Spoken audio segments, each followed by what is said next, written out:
Today I'm going to review with you the cost of credit and go through some different vocabulary. We're going to break this into 2 lessons this week.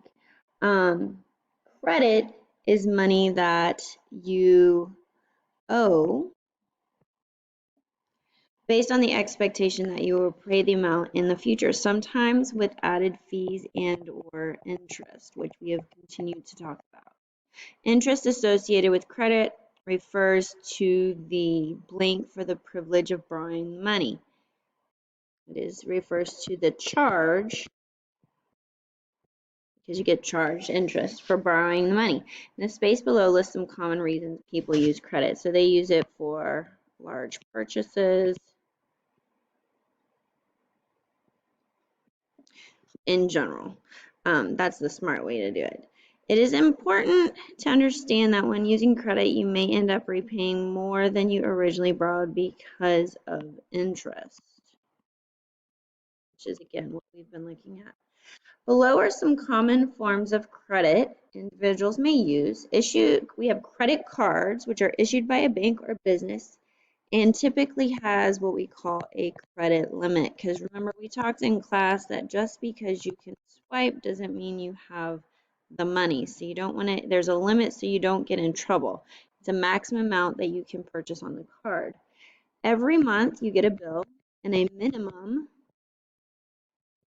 payment is going to be listed. That is the smallest amount that you should pay each month to avoid late fees and maintain your good credit. But we also talked about in class that you want to pay more than that if you can. Interest is always charged on any monthly balances that are not paid off. We talked about to build good credit, you want to just charge a little bit so you can pay it off every month. Personal loans allow a borrower to make even larger purchases than they would with a credit card. And it usually has a fixed term, so you have to pay it back in a certain amount of time, that the borrower will have to repay the loan. So credit cards, we use those every day. Personal loans may be like a home improvement loan. So that, if you wanted to put gutters on your house or resod or maybe added, an extension to your house, those are what we use personal loans for. Then you have easy access loans. These are the ones you see on TV. Okay, these can get you into trouble if you're not careful. These are very short-term loans and usually have a very high interest. They are generally the quickest way to access your money. But you do pay a high price and interest when you do that. For each of the problems below, calculate the repayment or the total cost of paying back the loan. So you're going to want to have your calculator handy for this piece. Peter takes out a $26,000 loan in order to buy a new car. He qualifies for 4.11 interest rate and his loan is a 5-year term. And the monthly payments are $480. Now remember, these monthly payments are going to be your principal plus your interest. They've already added it all in for you.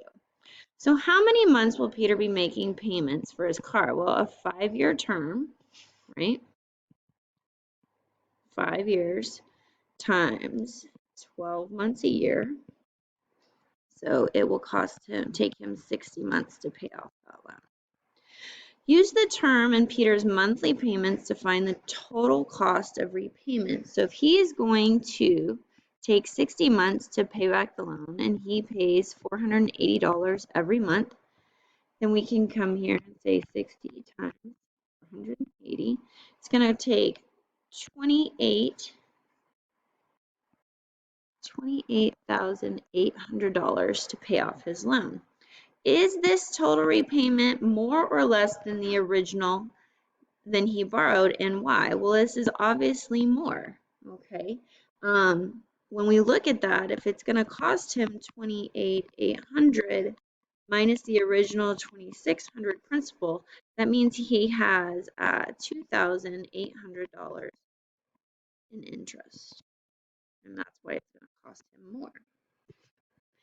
How is interest with credit different than interest with a savings? So interest with credit Okay, you are going to owe the interest. You have to pay it back.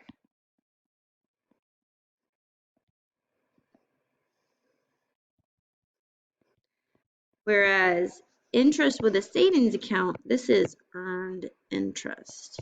That's when we get extra money. So this is earned money. So this adds to your account. Okay.